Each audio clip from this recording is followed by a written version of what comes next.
Ahí en el corte estábamos conversando ya con nuestro próximo invitado, adelantando un poco la conversación que vamos a tener. Es el senador de la Democracia Cristiana, Iván Flores. Iván, buenas noches, gracias por estar aquí. Hola Matías, encantado.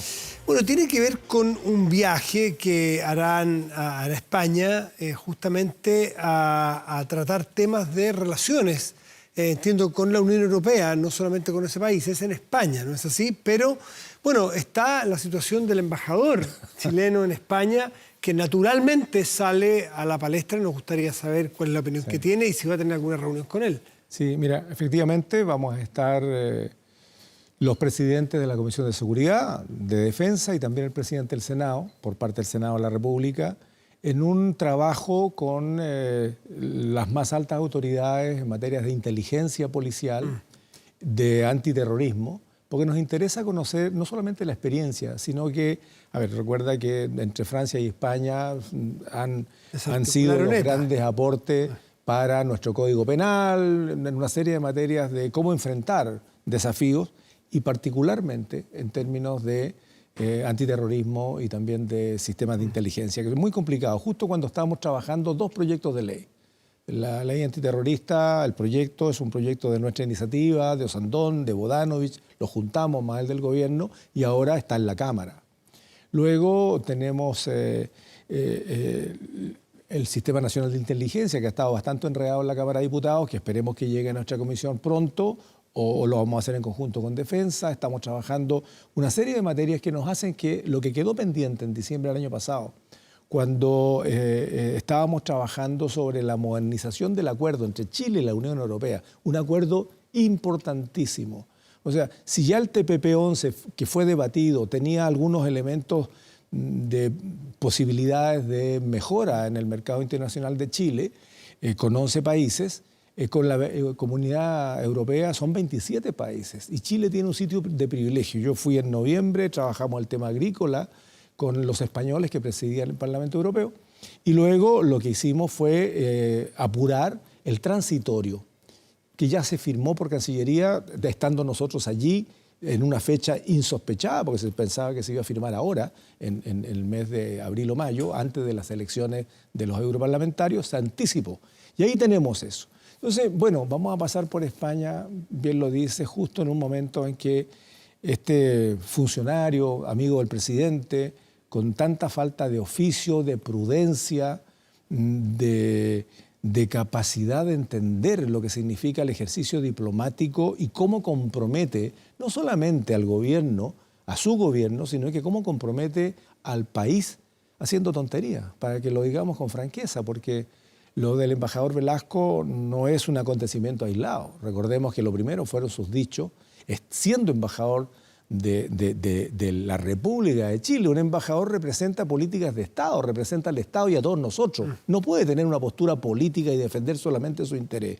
Y lo que hace fue pregarle a todo el socialismo democrático y al Partido Comunista, que habían sido parte, primero de la concertación y luego sobre la nueva mayoría, ¿no? Echándole la culpa a los gobiernos de la concertación sobre las causas del estallido social. Luego la famosa foto, que yo creo que es lo menos importante, ¿no? El comiendo langosta, un poco chorreado, pero bueno, o los piecitos desnudos, esos son tonterías. Lo relevante aquí es que se mete en temas que no conoce.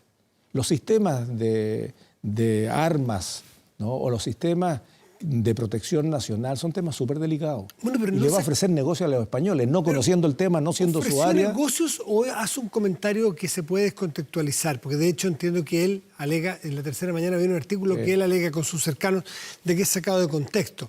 Porque él no le dice, mire, nosotros tenemos un presupuesto de tanto, ¿por qué no nos venden tal y cual armamento? Porque entonces Israel... No, sino que dice, mire, una situación de público conocimiento, que hay una tensión, que no es solo Chile el que ha tenido diferencias con Israel y ha puesto reparos a la relación de compras militares. Bueno, en ese contexto España podría entrar a competir como un proveedor. Es bien genérico lo que dice el embajador Velasco. ¿No estaremos haciendo una tormenta en un vaso de agua? Yo creo que no, porque además es un tema sensible, pues. O sea, muchos de nosotros hemos estado criticando, estamos advirtiendo lo que va a significar este genocidio que está ocurriendo en Palestina, Hay un exterminio allí. Hoy día leía cifras de los trabajadores de la Luna Roja, que es el equivalente a la Cruz Roja, van más de 200 asesinados. Van más de casi 25.000 mujeres y niños asesinados. O sea, eso no es una guerra, es un exterminio. Pero independientemente de eso, que es la situación hoy día de ese genocidio que comete Israel, con mucha oposición dentro de su propio Estado, tenemos un embajador que lo que hace es justificar lo que pasó en la FIDAE de 2024, en donde, a mi entender, y yo lo dije también, a mí no me gustaría ver volar aviones israelitas que antes han pasado por encima de Gaza. Bueno, en este contexto, señalarle a los españoles que son proveedores de sistemas de armamentos chilenos. O sea, a ver, España produce submarinos, produce portaaviones, produce tanques, pero no produce la tecnología digital que tiene Israel. Y ojo, te guste o no te guste, me guste o no me guste, finalmente Israel hoy día es absolutamente estratégico en el trabajo de las policías, con software, con sistemas muy avanzados, dentro de lo que se ha estado tratando de implementar, yo diría en las últimas décadas, pero también en cuestiones militares. O sea, una cosa es una pistola, es un arma física, y otra cosa son sistemas. Por lo tanto, uno no puede cortar independientemente de la postura política que uno u otro tenga. Y en este caso, lo que hizo el embajador fue establecer un resultado a priori.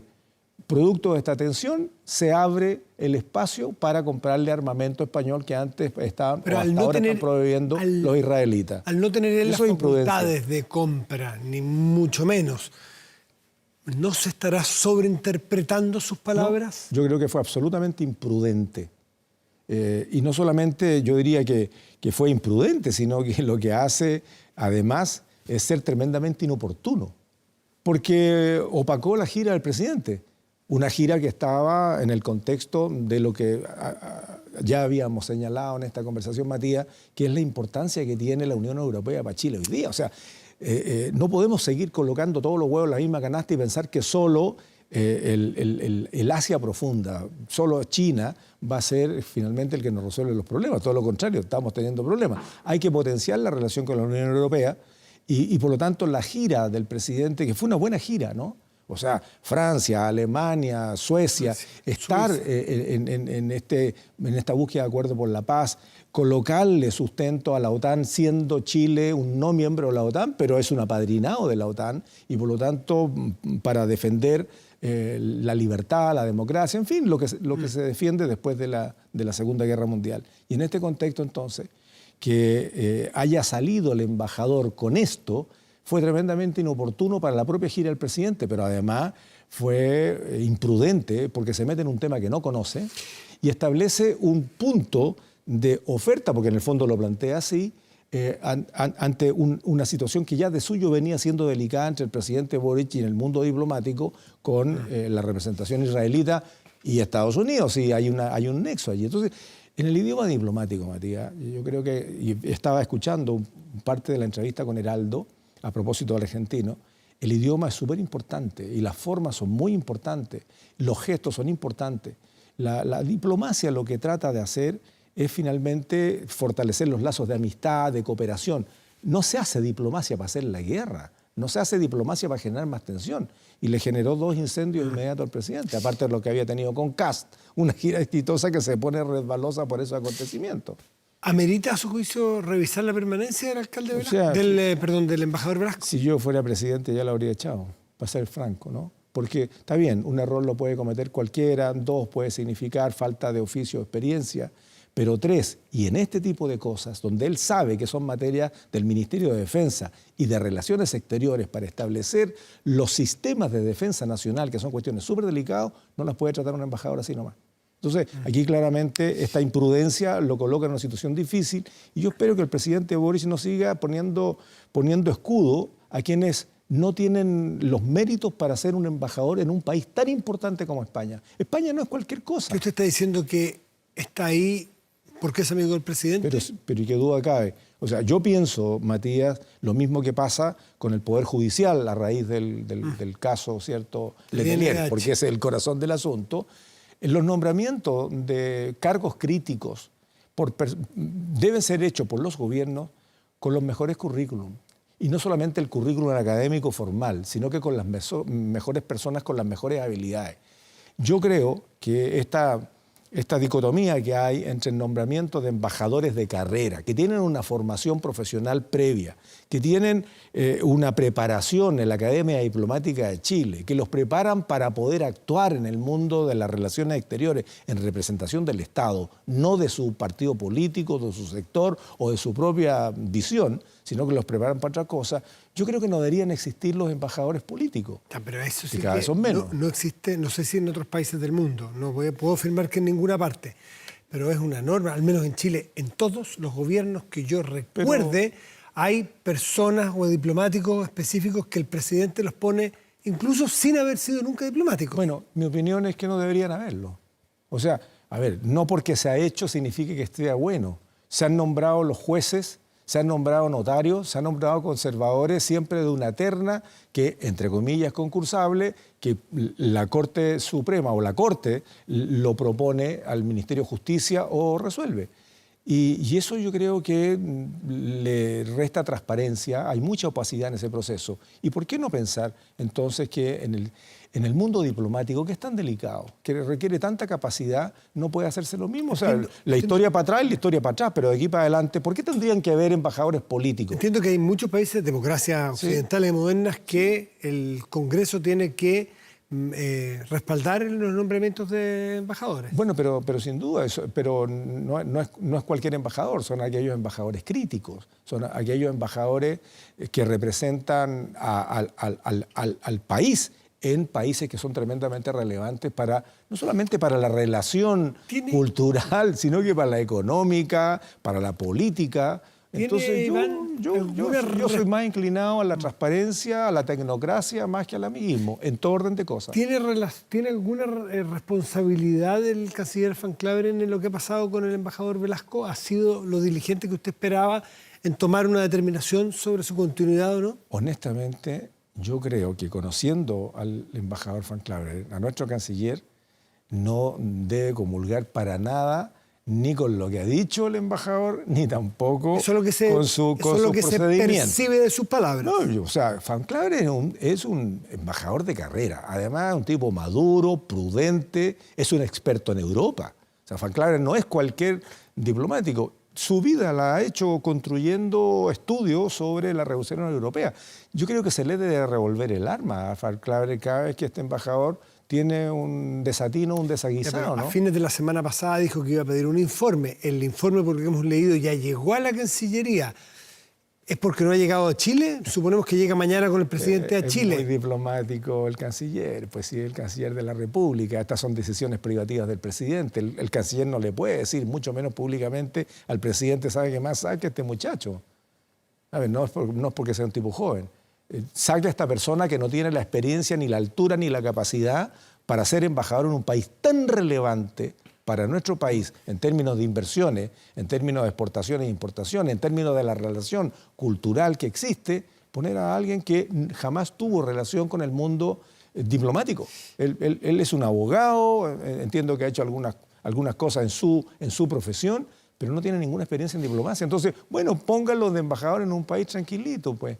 Mozambique puede ser un buen país. Ahí va a estar tranquilo. Cuénteme una cosa sobre... No pasa nada de lo que haga o diga allá, ¿no? Pero sí puede pasar en España. De la visita que ustedes van a hacer a Europa para juntarse con estos expertos con la Agencia de Inteligencia y el Centro de Infraestructura Crítica, ¿qué agenda de trabajo llevan? Porque ese tema sí que es relevante en la agenda chilena hoy día. Muy intenso, mira. A ver, yo voy a decir lo que honestamente puedo decir, pero lo que la prensa trata respecto de nuestra situación en términos de seguridad pública, en términos de convivencia social, de lo que nos está pasando con una inmigración absolutamente descontrolada, que dicho sea de paso, ayer sale un informe en donde el 60% de los migrantes ilegales entraron entre el 18 y el 22, y de ellos el 90% son venezolanos, muchos de los cuales no están empadronados, no tenemos ninguna idea de qué se trata con ellos. Lo hablaba con el director nacional de Migraciones y me dice, mira, los inmigrantes fantasma, que son muchos, nadie sabe siquiera, están cometiendo delitos y nadie sabe dónde están. y las órdenes de expulsión, que son 28.000 órdenes de expulsión, tanto judiciales como administrativas, hoy día no tienen destino. Por lo tanto, quienes promueven romper relaciones con Venezuela, qué rico sería romperlas, porque la dictadura, hoy día expresada a través de su esbirro, ¿no? El fiscal. Sí, pero es un fiscal, entre comillas, histriónico, que lo que hace es ser tan folclórico como su dictador jefe, sin ninguna autonomía. Lo que hace finalmente es bloquear la posibilidad de recibir de vuelta a aquellos delincuentes que pasaron a través de fronteras no controladas, que hasta el día de hoy siguen no estando controladas. Tenemos 826 kilómetros con Bolivia y tenemos 180 con Perú. Claro, tenemos Fuerzas Armadas, pero la cantidad de efectivos de las Fuerzas Armadas, con las atribuciones acotadas, o sea, de atribuciones así, se las apretaron a en el estado de excepción en el norte, la verdad es que hacen que su trabajo sea poco efectivo. Siguen pasando inmigrantes ilegales. Entonces, Migraciones Chilenas, dependiente del Ministerio del Interior, dice, mira, suponemos que pueden ser como 150.000. ¿Y podrán ser 250.000? Sí, podrán ser. ¿Y podrán ser 300.000? Sí, también, si nadie sabe, pues. ¿Qué se puede hacer? Mira, primero no podemos romper relaciones con Venezuela, porque ahí sí nos fregamos, porque no tendría ninguna posibilidad de repatriarle a aquellos delincuentes que hoy día están con orden de expulsión judicial. Y ojo, Matías, en nuestra situación en general de seguridad, si aumentáramos la capacidad del Ministerio Público, que el Ministerio Público lo está pidiendo a gritos, para no ser el país con el peor indicador de fiscales, de causas por fiscal, o de fiscales por habitante. Somos el peor país de América. Estamos 3 veces más bajo que Colombia y que México, y a la mitad de Ecuador. O sea, si queremos ser persecutores del delito, necesitamos entregarle herramientas y recursos al Ministerio Público, y el proyecto de fortalecimiento le da 1/4 de lo que está pidiendo la Fiscalía y se lo da en 4 años. Y esos 4 años, desde que se termine de aprobar el proyecto de fortalecimiento del Ministerio Público, que ya pasó para el otro gobierno, resulta que en vez de repartir 205 fiscales nuevos, 50 por año, para llegar a 200, ¿cierto? Sí. Le da 17 el primer año y le da 26 el segundo año. Y por lo tanto, los fiscales que necesitan en el mínimo van a llegar en 6 años más. O sea, si no podemos perseguir el delito, Matías, y aunque podamos perseguirlo, ¿dónde los metemos? Cuando el presidente Piñera, por la pandemia, se vio obligado a indultar a más de 2.000 internos de las cárceles chilenas, ¿por qué lo hizo? Porque habían 42.000 cupos, estamos hablando del año 21-22. Habían 42.000 cupos en las cárceles, espacios para presos, pero habían 56.000 presos, pues. ¿Sabe? Hoy día tenemos 1.000 cupos más, tenemos 43.000 cupos con 59.000 presos. El estallido que ocurre en la cárcel más segura de Chile, la cárcel de alta seguridad, donde los presos hicieron lo que quisieron adentro, ¿no? Hoy día nos da una señal de alerta. Entonces, no tenemos una capacidad persecutora tal que dé cuenta de los delitos que se están cometiendo en Chile. Y aunque la tuviéramos, no tenemos dónde dejarlo porque no cabe un tipo más, a no ser que los arrumemos. Yo no tengo problema con eso. Si hay que apretar las cárceles, se apretarán las cárceles. O sea, me preocupa más lo que pasa con esos delincuentes afuera en la calle que lo que les pasa allá adentro, defendiendo los derechos fundamentales, todo lo que tú quieras, pero hay que apretar. O sea, ¿hasta cuándo vamos a seguir teniendo un sistema de balanceado donde los perseguimos y los mandamos a la cárcel? No hay posibilidad. Entonces, ¿qué van a hacer? Van a relativizar la prisión preventiva y los van a mandar de prisión nocturna y nunca más se ven porque nadie sabe quiénes son y se van a mandar a cambiar de la casa y no los encontramos. Bueno, todo eso, cuando uno empieza a juntar, Matías, no hay ninguna posibilidad, ninguna, de lograr mejores indicadores en seguridad, si no terminamos con la corrupción. Ojo, y esto no es teoría, hay teorías en esta materia. Pero si no terminamos con la corrupción, ojo, ¿cuántas fiscalías han detectado puntos de corrupción y liga con el crimen organizado? Aduanas, gendarmería, los gendarmes traficando armas, la mafia que hubo de este grupo de carabineros que le cobraba por protección a comerciantes. Bueno, esas semillas de corrupción hacen que finalmente las instituciones del Estado... Parte de eso es lo que se puede hacer o investigar con más fiscales y más firme fiscalía. Todo esto... nos pilló el tiempo. Sobre este tema podríamos estar horas conversando. Oye, Iván Flores, senador de C, como siempre, gracias por estar aquí. Pues, sí. Estuve escuchando muy atentamente a nuestro amigo Heraldo Muñoz. ¿Sí? Es muy diplomático. Por suerte, los argentinos se pasaron 3 metros. ¿Cómo? Pues es re simple, pues. ¿Y si no se hubiesen pasado 3 metros? ¿No hubiese pasado nada? Estas construcciones están hechas exactamente enfrente del faro de Lito 1. Si no se hubiesen pasado los argentinos, habría reclamado a alguien. Pero si no habría problema si no se pasa en su territorio. No, pues vamos a la historia. 1881 se fija el tratado que establece que Chile es el dueño, que el Estrecho Magallanes es soberanía de Chile. Y se fija el punto en donde hasta podían llegar los argentinos. Pero el control del estrecho chileno, y hoy día en una situación extremadamente crítica, porque recordemos que el Canal de Panamá es lo que opaca al Estrecho Magallanes por la conexión de los dos océanos. Se construye el Canal de Panamá, funcionó fantástico hasta hace un par de años atrás porque no entraban los supercargadores de contenedores. Hacen el nuevo canal y hoy día el canal está con problemas porque no tiene agua, cambio climático. Todo el mundo está mirando el Estrecho Magallanes y se le ocurre a los argentinos construirlo en febrero y nadie dijo nada. En abril, ¿qué es lo que hace Milei? Milei lo que dice es anunciar en Argentina que se va a construir una base junto con Estados Unidos en Ushuaia, un tremendo puerto, una base naval gigantesca. Acto seguido, establece el interés nacional por la recuperación de los derechos antárticos, pero además sobre las Falkland, sobre las Malvinas. En abril del mismo año, el mismo mes, el batallón número 4, Infantería Marina, hace ejercicio en el Beagle, una zona tremendamente sensible para Chile y Argentina. Recordemos lo que nos pasó. Usted ve mar de fondo aquí. O sea, no, mira, en esto, Matías, no hay que ser alarmista, pero tampoco iluso. Yo quiero ser súper responsable en esto. ¿Por qué? Porque si el tratado se firmó en 1881, recordemos que la primera mitad del siglo XX, a principios de 1900, ya habían algunas personas que establecían que el estrecho debía ser de administración compartida. ¿Para qué? Para tener el control sobre el tráfico. Y le instalan esta cuestión en donde por error, creo yo, instalaron estos paneles porque si no Chile no habría hecho nada. O sea, recién ahora que estamos en junio, vienen a advertir algo que ocurrió en febrero. Entonces la pregunta es, ¿el farero seguro que avisó a su gobernador marítimo? El gobernador marítimo a la Autoridad Marítima de Magallanes y a la Directemar.